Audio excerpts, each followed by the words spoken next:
Ich zitiere mal eben was aus Wikipedia, bevor ich euch hier offiziell begrüße. Und zwar: Der Seitenkanal Glesen-Papenburg SGP im Bundesland Niedersachsen wurde als neue Fahrt des Dortmund-Ems-Kanals von Kilometer 138,3 bis Kilometer 225,82 geplant.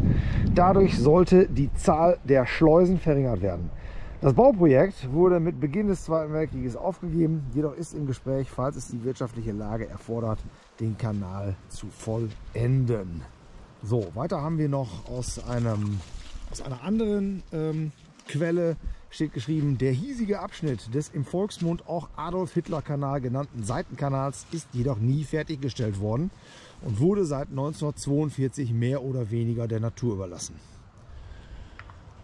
So, und damit heiße ich euch herzlich willkommen in diesem nicht fertiggestellten Kanalbett. Das Ganze, wie das hier aussieht, beziehungsweise wo der Verlauf ist und was man noch so sehen kann, das seht ihr in diesem Video. Das war mir schon lange, moin moin erstmal, das war mir schon lange ein Wunsch, dass ich das hier endlich mal verfilme, weil das Ding ist mir schon auch seit Jahren bekannt. Ich habe mich da aber nie wirklich so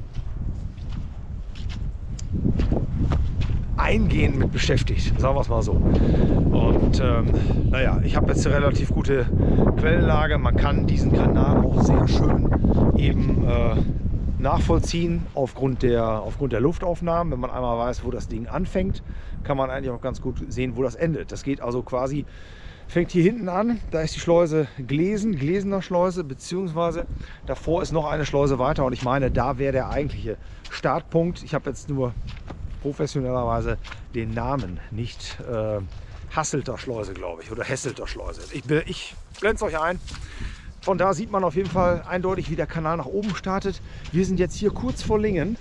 Was ihr jetzt nicht sehen könnt, das ist das Lingener AKW, das sich da vorne in diesem Bereich befindet. Das würden wir, wenn wir denn hier wieder den Wall hochgehen, könnten wir das auf jeden Fall sehen. Ich wollte nur das hier als Startpunkt wählen, weil das hier ziemlich eindrucksvoll ist, dieser Bereich. Andere Bereiche sind noch nicht so breit ausgebaut. Genau, die verlaufen wieder etwas schmaler. Lange Rede, kurzer Sinn. Wir verlegen von hier aus jetzt direkt weiter nach Meppen. Und in Meppen, da gibt es 2, 3 ganz interessante Strukturen, die ich euch da zeigen kann. Und ja, da dürft ihr gespannt sein. Wir sehen uns gleich wieder. Ein kurzer Schritt für euch, ein großer Schritt für mich. Ich war nämlich noch mal eben kurz in Lingen, habe mir noch ein Frühstück gekauft dort. Wir haben heute den 23.12. Ihr könnt euch natürlich vorstellen, ich war mir dessen auch bewusst, was da in Geschäften los sein wird. Und ja, ich muss halt immer auch den Leuten unterstellen, dass sie einfach ein Rad abhaben. Ne? Ich bin ja da jetzt nicht in den Laden gegangen, um da meinen Weihnachtseinkauf zu tätigen, sondern ich bin ja ganz regulär da reingegangen, um das zu tun, was ich jeden Tag mache. Ich hole mir ein Frühstück. Und dann bin ich eben Leidtragender dieser Irren, die da drin meinen, dass sie da auf dem letzten Drücker noch was kaufen müssen.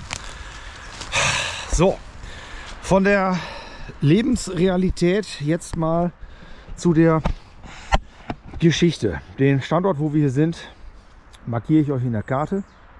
Wir sehen da hinten bereits so einen Wall. Der Wall wird hier unterbrochen, setzt sich da vorne fort. Dieses hier ist eine ehemalige bzw. eine geplante Auffahrt, eine geplante Brücke, die über den eben entstehenden Kanal drüber herführen sollte. Das Ganze wurde dann natürlich nicht mehr vollendet. Aber, was macht mich her denn da? Da oben ist besser oder was? Ach, egal. Aber, worauf wollte ich jetzt hinaus? Wir werden dennoch mal eben hier hochgehen, um zu schauen, wie sieht es da oben aus. Eine andere Sache, die mir hier aufgefallen ist und die mir, weil ich war hier vor ein paar Monaten schon einmal, wir haben hier auffällige Struktur an diesem Hang. Es mag natürlich sein, und da haben wir wieder das Niedersachsen-Problem. Das ist ja wirklich ein immenses Problem. Wir haben kein DGM-Modell vorliegen und ich kriege hier auch keine vernünftigen historischen Aufnahmen, die man verwerten kann. Es könnte sein, aufgrund dieser Strukturen, die wir da gerade schon gesehen haben, und die sind da hinten meines Erachtens auch nochmal, dass wir hier vielleicht sogar zu Zweiten Weltkriegszeiten noch eine Verteidigungsstellung gegraben haben. Ob hier Gefechte stattgefunden haben in und um Meppen, da habe ich mich jetzt auch nicht weiter belesen. Ich habe das also nur jetzt hier aus den Bodenstrukturen entnommen, dass es so sein könnte. Es müssen ja auch nicht zwangsläufig Gefechte stattgefunden haben. Es kann ja sein, dass man überhaupt irgendwas vorbereitet hat. Ob es dann nachher genutzt wurde, ist dann auch immer wieder eine ganz andere Frage. So, hier in diesem Bereich sehen wir das eigentlich so nicht vorhanden. Ich gehe da jetzt hoch und nehme euch wieder dazu, wenn wir da klar erkennbare Strukturen haben. Ja, 5 Meter weiter, also haben wir das schon wieder hier so. Ihr seht das, wie das hier verwinkelt ist und dahin läuft. Ich sage halt, es könnte sein, es muss nicht sein. Aber diese Schneise hier ist schon recht auffällig. Und ob die jetzt daraus entstanden ist, weil hier Karawanen von Menschen hochgelaufen sind, die dann diese Schneise hier ausgetreten haben, ja, ne, kann sein, muss aber nicht. So, dazu werde ich mich jetzt auch nicht weiter äußern. Wir dürfen auf jeden Fall auf die Eindrücke, die uns da oben erwarten, gespannt sein.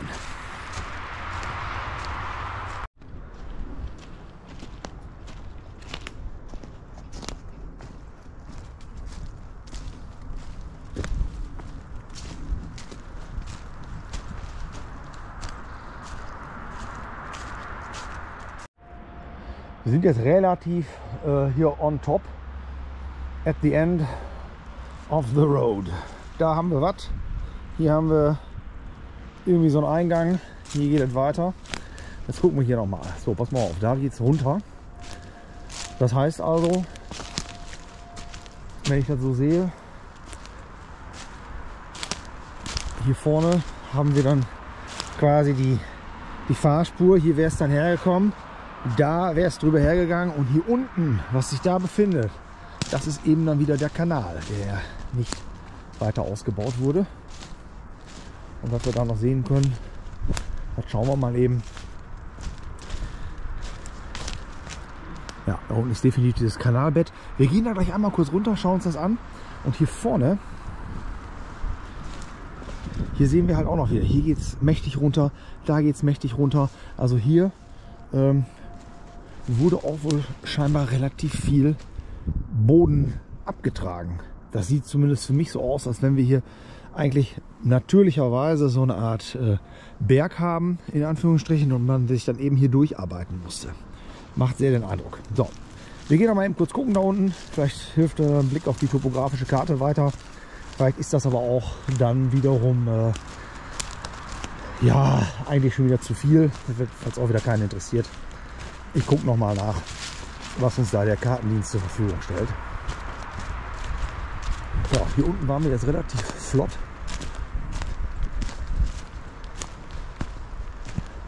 So, guckt an. So sieht das hier aus, ne? Hier haben wir das Kanalbett. Da läuft der Dexter schon.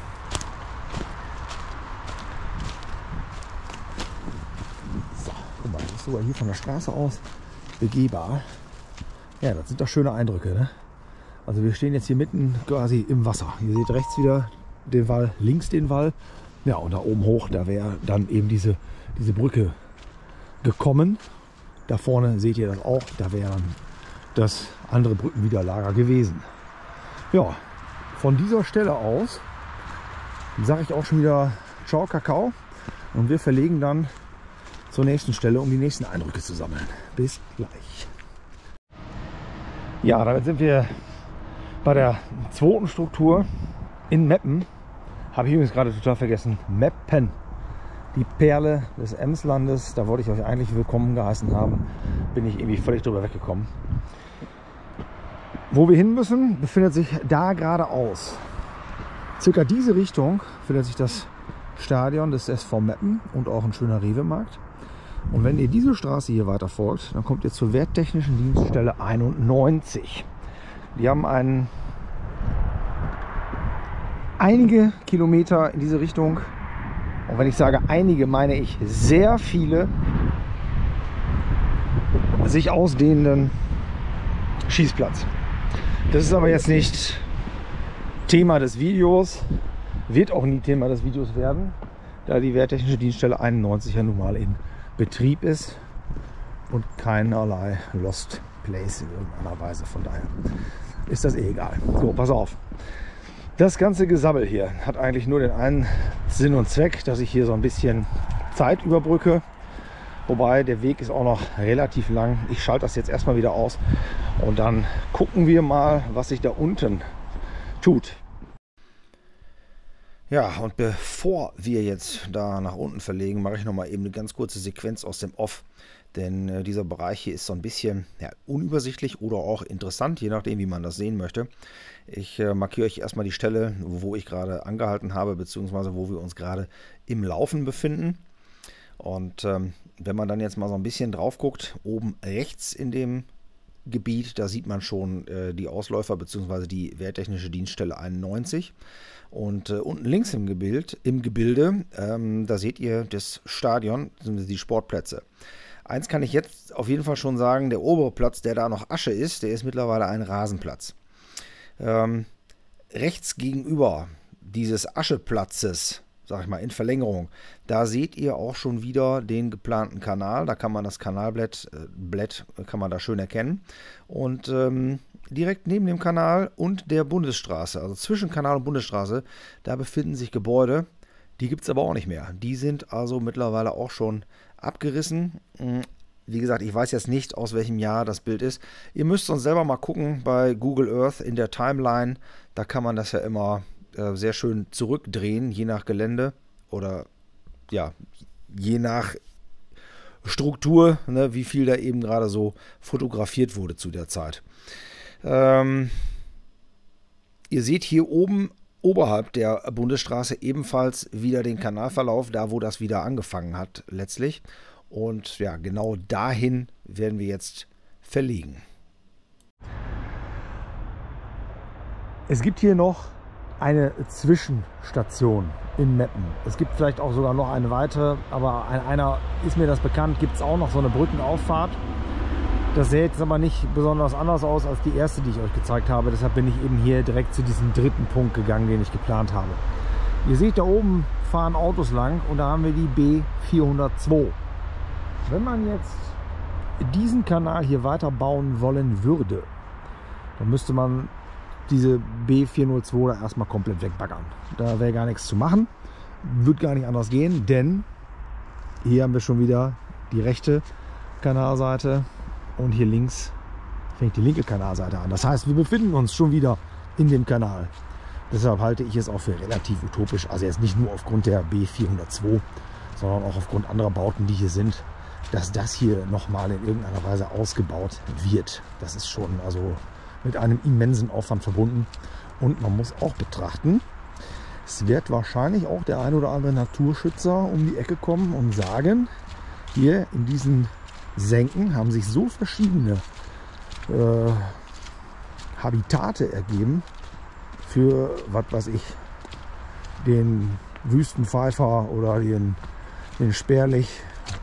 Sperlichröhrling und so weiter. Da hätte man wahrscheinlich sowieso jahrelange Klagen und was weiß ich was auf den Weg mitgebracht. Also ich halte es für nicht umsetzbar, dass man das hier macht. Da gibt es sicherlich andere Wege, auf die man dann irgendwie ausweichen kann. Gut, so viel von der Fachstelle des Landes Niedersachsen, die hier soeben gesprochen hat. Wir gehen jetzt noch so ein paar Meter da rein, einfach nur, um noch ein paar Eindrücke noch zu sammeln hier. Und dann können wir auch schon wieder an die nächste Stelle verlegen. Und ich verspreche euch, es gibt natürlich noch mehr Eindrücke hier, außer jetzt Bäume einer Senke und irgendwelche Erdwälle. Das sehen wir uns gleich an. Ja, nur mal eben so ein ganz bisschen was. Dieser Kanal, der ist, ja, ich sag mal so, relativ unbekannt. Ne? So ein paar Leute hier in der Gegend, die werden den sicherlich kennen, klar. Aber wenn man das mal so allgemein bedenkt, der hat ja doch schon enorme Ausmaße und der verbindet auch wirklich interessante Dinge miteinander. Ne? Also der führt am AKW in Lingen vorbei. Der führt hier an dem am SV Meppen führt er vorbei. Dann führt er hier an der Wehrtechnischen Dienststelle vorbei. Weiter oben, wo wir gleich noch hinkommen, da führt er ebenfalls an der Transrapid-Strecke vorbei. Und wir haben sogar von der Transrapid-Strecke etwas, das Strukturen dieses Kanals mitnutzt. Werde ich euch gleich auch zeigen. Und was auch interessant ist, man kann hier, also auf dieser Stelle, wo wir uns jetzt befinden, kann man auf jeden Fall, wenn man sich da oben hoch bewegt, beziehungsweise der Straße folgt und dann einfach links abknickt, kann man hier komplett durch, entlang des Zaunes von der Wehrtechnischen Dienststelle. Also Wehrtechnische Dienststelle rechts, Kanal links, kannst du komplett durch, bis nach Haaren durch. Also total cool. So, jetzt habe ich aber auch genug über den Kanal hier geschwärmt. Wir verlegen jetzt nämlich mal, ja, wir verlegen nach Haaren. Und da zeige ich euch, wie das da oben aussieht.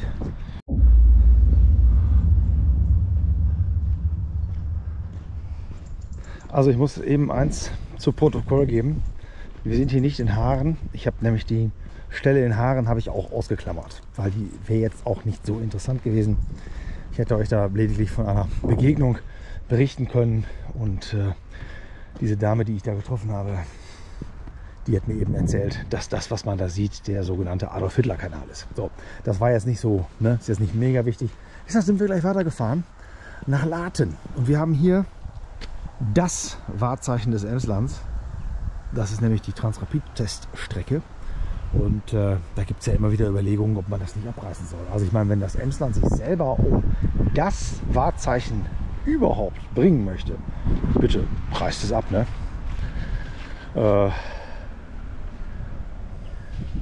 Hier geradeaus. Was glaubt ihr, was das ist?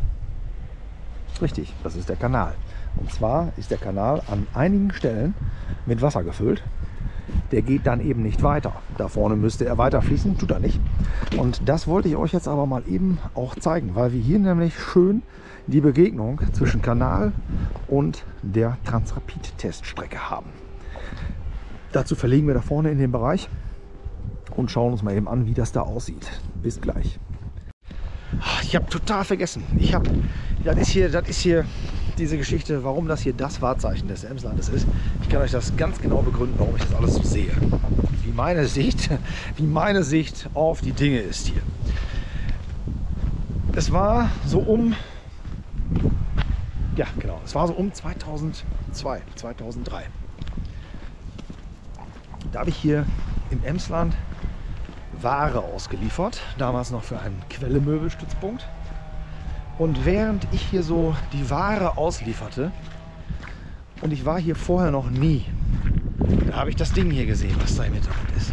Das hat mich so beeindruckt, dieses Gebilde, dass es seitdem für mich einfach absolut, das ist eine Einheit mit dem Emsland. Wenn ich das sehe, das ist für mich, das ist Emsland. Und dann haben wir hier einen der geilsten Radiosender überhaupt, und zwar die Ems-Fechtewelle. Und die Ems-Fechtewelle damals, also 2002, 2003, das war noch ein bisschen was anderes als heute. Das vermisse ich auch. Da wurde erstens kaum moderiert, waren wenig Wortbeiträge.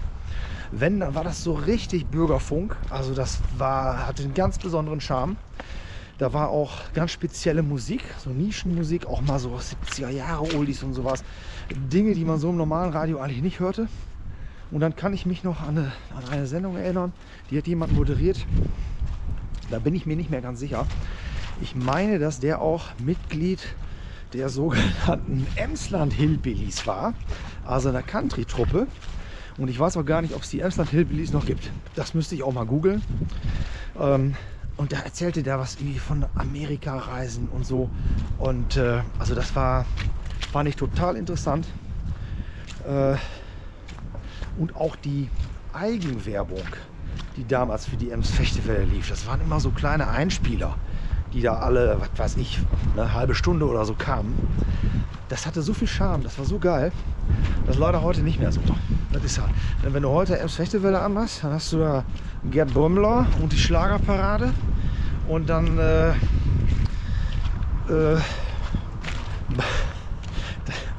werden da immer Musikwünsche vorgelesen und mit entsprechenden Grüßen an alle möglichen Leute. Jetzt bin ich hier schon an der Struktur vorbeigelaufen. Ich erzähle euch das sofort. Auf jeden Fall Gerd Brömmler und die Schlagerparade ist halt speziell. Ne? Da melden sich dann auch die ganzen Jungs, die dann auf dem Trecker sitzen. Und dann erzählen die einen, von wegen, sie müssten hier noch, was weiß ich, wie viele Meter häckseln. Und die anderen, die wären schon am Stadtbrunnen und würden da schon vorsaufen. Und, aber nachher wird da noch richtig einer durch den Tisch getreten und so. Nur solche Sachen. Ne? Hat auch seinen Charme, aber kannst du halt nicht dauerhaft ertragen. Ne? Vor allen Dingen die Musik, die kannst du wirklich nicht dauerhaft ertragen. Das ist schon wirklich schlimm. Gut, pass auf. Wir kommen jetzt wieder zu der Geschichte hier. Und zwar blende ich euch das ein. Wir haben also hier, seht ihr, den Kanalverlauf. Das hört da vorne irgendwo auf. Hier zwischendurch geht dann die Transrapid-Strecke. Ihr seht hier schon so eine Neigung. Ne? So sieht man es vielleicht noch besser. Aber vielleicht ist es so eindrucksvoller. Ich weiß es nicht. Egal. Und genau auf der anderen Seite hier, da geht nämlich der Kanal weiter. Das heißt, die haben das hier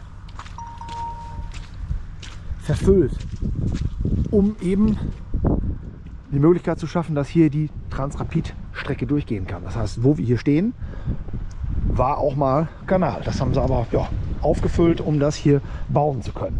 So, jetzt haben wir den Schuh draus und jetzt haben wir hier den Brückenschlag nämlich geschafft. Da hinten ist noch eine Brücke, die über den Kanal führt. Die wird aber mit Sicherheit späteren Datums sein. Die wird nicht aus der Zeit sein. Wir verlegen jetzt hier von Laten weiter da in den Norden, eben hier schön parallel an der Transrapid-Strecke entlang. Und da gibt es noch 2, 3 schöne Eindrücke, die ich euch gerne zeigen möchte. Bis gleich. Ach so, ja, diese Einspieler der Ems-Fechtewelle von damals, die würde ich ja super gerne noch mal hören. Habe ich das gerade eigentlich schon gesagt? Ich weiß es nicht. Aber wer da Beziehungen hat und das besorgen kann, her mit den Aufnahmen. Ich bin jetzt hier einige, und wenn ich sage einige, meine ich sehr viele Kilometer an der Transrapid-Teststrecke gen Norden gefahren. Und jetzt sehen wir hier bereits wieder so eine geplante Auffahrt, beziehungsweise eben eine geplante Brücke, die dann eben hier geradeaus über den Kanal führen sollte. Ja, und damit seht ihr auch nochmal eindrucksvoll, wie verbunden dieser Kanal hier mit der Transrapid-Strecke ist. Das läuft also wirklich hier über Kilometer geradeaus parallel. Da unten seht ihr auch wieder Teile des Kanals. Recht viel Fläche habe ich da gerade gesehen, die auch eben entsprechend gewässert war. Diese Dinger da, das sind irgendwelche Randsteine, irgendwelche Kantsteine hier. Ich weiß gar nicht, wer die da hingestellt hat. Die sind meines Erachtens nicht irgendwie älteren Datums. Das hat wahrscheinlich irgendwer mal hier hingestellt, um hier ja, den Weg hier scheinbar zu sichern. Aber ob das jetzt irgendwie aus landwirtschaftlicher Nutzung herrührt oder so, ich kann es euch nicht sagen. Die Dinger sind hier, ich gehe nicht davon aus, dass die jetzt wirklich historisch sind. Gut, wir werden jetzt ebenfalls wieder ein paar Kilometer da nach oben hin verlegen und dann nehme ich euch dazu und dann zeige ich euch weiteres. Da wäre mir fast ein Schnitzer hier passiert. Ich habe mir die Bereiche vorher nicht markiert, die ich schon mal aufgeklärt hatte. Da oben standen wir gerade drauf. Jetzt gehen wir mal eben hier unten drunter her. Haben nach vorne Blick auf den Kanal und hier vorne haben wir dann ebenfalls wieder Blick auf den Kanal und wir müssen auf die andere Kanalseite und da wird es jetzt gleich interessant. Oh, nicht schon wieder nur irgendwelche Wallstrukturen. Nein, das ist zwar hier auf der gegenüberliegenden Seite die Auf- oder Abfahrt, die geht dann da hinten nach unten, aber wir haben hier mal was. Das ist toll. Das ist richtig toll. Hier haben wir nämlich einen Brückenkopf oder ein Brückenwiderlager. Ich glaube, so nennt man das. Aber der Brückenbauer oder der Brückenbauer Interessierte, der wird mir das schon entsprechend erklären können, was genau wir hier haben. Aber hier sehen wir zum ersten Mal wirklich fundiert, ja, in Form von Beton, so einen Brückenübergang. Und da geradeaus wäre es rübergegangen. Das ist richtig toll, richtig tolles Zeitzeugnis. Gut, das ist jetzt hier gesperrt. Wir müssen da vorne auch nicht drauf. Macht auch irgendwie wenig Sinn. Wir können nämlich hier drum herum gehen und sehen, wie toll das von vorne aussieht. Beziehungsweise wir können hier auf dieses vorgelagerte, ich nenne das jetzt einfach mal Portal, können wir von hier aus auch einen Blick werfen. So, das sieht dann eben wie folgt aus. So stellt sich das dar.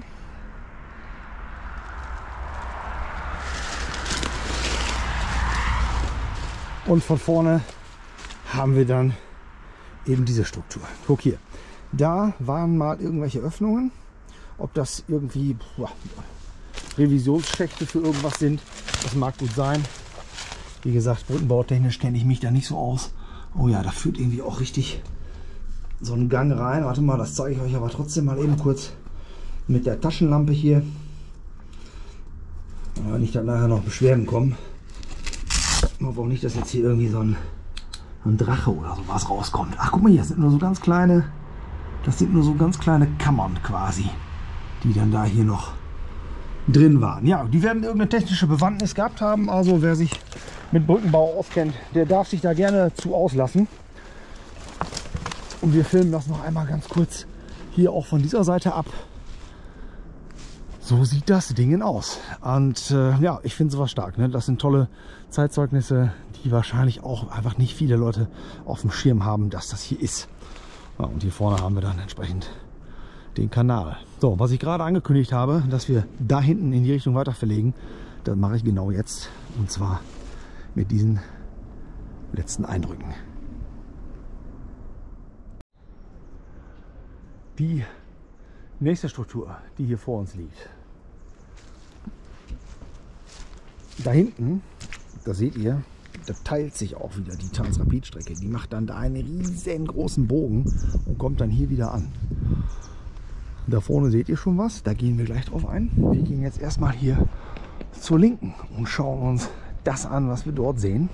Und ja, um jetzt hier nicht allzu viel Zeit rauszuschinden, ich mache dann mal eben aus. Bis gleich.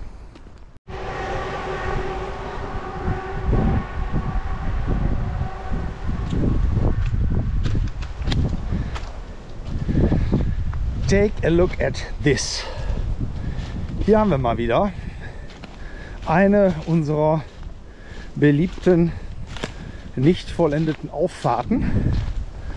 Das Ganze haben wir hier vorne abgesichert durch entsprechende Betonelemente. Eventuell ging hier auch mal irgendwie so ein Seil oder sowas durch, mag sein. Da hinten geht es weiter runter und ich finde das hier sehr eindrucksvoll, weil wir hier eben ganz toll so eine Allee haben, die sich da entwickelt hat. Links wie rechts. Und das Ganze mündet dann hier vorne ebenfalls wieder in einen Brückenkopf. Ich sag mal jetzt dieses Wort dazu. Der ist auch begehbar. Da können wir also doch mal eben drauf steigen hier und können da mal eben geradeaus runterfilmen. Wir haben hier an den Seiten auch noch Zufahrten. Das wäre also quasi von da hinten eine Auffahrt gewesen, um dann hier über die Brücke zu kommen. Hatten wir da hinten rausliegend auch schon. Bin ich da noch nicht drauf eingegangen. So, guckt euch das hier an. Wie klasse das aussieht. Hier haben wir natürlich eine Absturzsicherung angebracht.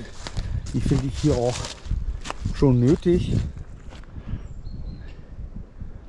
Und so ist das. Ich filme euch das Ding gleich noch mal eben von unten. Ja, unschwer zu erkennen, ne? Vor uns der Kanal. Dahinter könnt ihr die Transrapid-Strecke sehen. Und das andere Teil dahinter habe ich euch gerade schon mal so leicht angefilmt. Da gehen wir gleich noch mal eben auf jeden Fall auch rüber. Doch erstmal verlegen wir jetzt noch mal nach unten. Ja, letzten Endes haben wir hier, denke ich, den gleichen Zweckbau wie da hinten. Wir haben auch hier wieder diese zwei Luken, diese Öffnungen, ne, die man dann wahrscheinlich nachträglich verschlossen hat oder die man vielleicht auch für den weiteren Bau der Brücke benötigt hätte.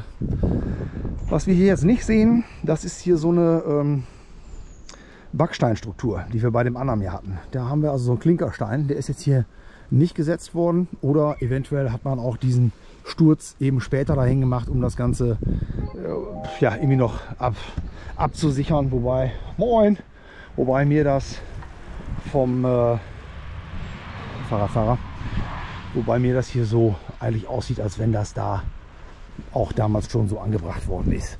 Gut, ist eben ein bisschen anders. Hier vorne haben wir auf jeden Fall auch noch eine Durchführung. Ich nehme an, dass das also eine Drainage war, so eine Entwässerung, denke ich mal, dass da Wasser durchfließen konnte oder auch rausfließen konnte. Ja, so viel dazu. Noch ein weiterer toller Fund. Ich meine auch, dass es nur dieses Teil hier noch gibt. Bin mir nicht ganz sicher. Wir werden nicht bis nach Papenburg hoch verlegen. Wir fahren gleich noch mal ein Stückchen in die Richtung hoch. Da geht es dann Richtung Dörpen. Aber weiter werde ich dann auch nicht fahren. Da hinten, das ist allerdings ebenfalls noch spannend. So, auf der anderen Seite wieder angelangt. Schauen wir uns doch mal eben hier um. Hier haben wir einen Aufstieg. Der ist natürlich jüngeren Datums. Wir hatten hier auch mit Sicherheit irgendwie mal ein Geländer dran. Das ist alles abgetrennt worden. Und ja, das Ganze hier führt uns nämlich auf einen Aussichtshügel oder eine Aussichtsplattform bezüglich des Transrapids. So, was haben wir jetzt hier?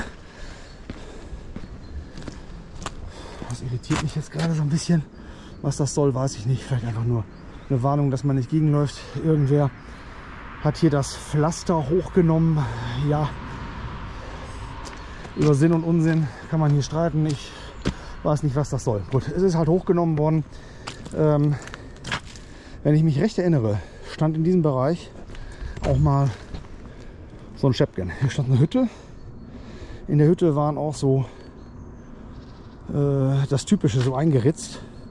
Irgendwelche Telefonnummern, irgendwelche Kontakte, ne, die man hier im Emsland natürlich dann an solchen Plätzen gesucht hat. Das ist ja leider abgerissen. Hat ja auch immer so einen gewissen Charme, hätte man noch mal hinterher filmen können. Hier geht das dann weiter. Hier ist auch alles noch gepflastert. Diese Teile hier sind irgendwie vom Transrapid, denke ich. Das hat irgendwas mit Vermessung oder so zu tun.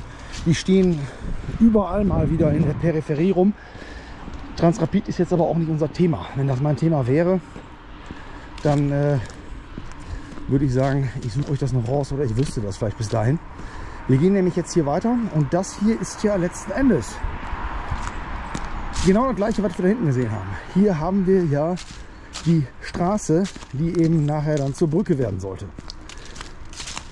Nur, dass wir die hier als Besucherplattform zur Beobachtung des Transrapids umgebaut haben. Das heißt, die Transrapidstrecke, die ihr da seht, und dieser Graben hier, das wurde dann natürlich alles weggebaggert. Dann wurde das Ding dahingestellt und dann hat man sich gedacht, ja, wenn wir hier so einen Teil zwischen den beiden Strecken haben, da kann man natürlich auch super eine Besucherplattform draus machen. Die können den also einmal dort sehen, dann können die da hinten entlang gucken und dann können die auch da vorne wieder gucken, wie das Ding an denen vorbeisaust.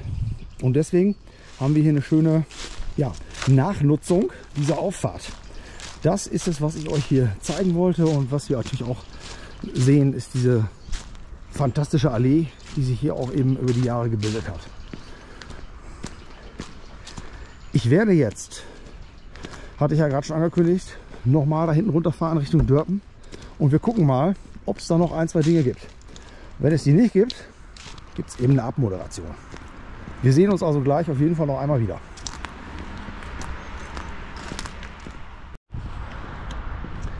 Ja, damit sind wir am vorläufig letzten Punkt unserer Fahrt hier angekommen. Und zwar sind wir wir sind an einem Aussichtsturm Dörpen. Das ist das Informationszentrum Dörpen, das seht ihr da vorne. Da gehen wir gleich noch mal eben kurz hin. Ich wollte nur sagen, der Kanal verläuft hier vorne. Ihr seht da noch so ein Silo. Direkt hinter dem landwirtschaftlichen Betrieb verläuft der Kanal weiter. In diese Richtung runter liegt dann auch Dörpen. Und in Dörpen finden wir jetzt eben auch das Ende dieses Videos. Und ich habe mir extra noch mal dieses Informationszentrum rausgesucht. Da hinten um die Ecke liegt natürlich auch allerlei Müll, denn hier trifft sich natürlich gerne dann auch lichtscheues Gesindel außerhalb außerhalb der Sonnenstunden. Das hier ist einfach ja auch ein tolles Bauwerk. Ne, ist eben ein Bauwerk seiner Zeit. Da kommt man, soweit ich das weiß, nicht rein. Das ist alles zugemacht hier. Wäre natürlich trotzdem mal toll, da einfach mal reinzukommen und mal einen Ausblick zu haben. Aber wie gesagt, das ist ja jetzt hier nicht unser Thema, dieses Informationszentrum. Da steht auch noch an der Seite dran. So, ja, da kann man sich das alles angucken und da kann man auch anrufen. Da wird man wahrscheinlich die Ansage bekommen, kein Anschluss unter dieser Nummer. Ich hoffe, dass euch die Eindrücke, die wir hier hatten, vor allen Dingen natürlich die des Kanals, dass euch das gefallen hat. Mehr habe ich an dieser Stelle einfach nicht zu bieten bezüglich dieser Sache. Und daher bedanke ich mich bei euch fürs Zuschauen. Lasst gerne ein Abo da, schreibt einen zielführenden Kommentar in die Kommentarspalte. Ihr könnt mich auch unterstützen mit einer PayPal-Spende oder einer Kanalmitgliedschaft. Wir sehen uns beim nächsten Mal wieder. Und bis dahin wünsche ich alles Gute. Ciao mit Kakao.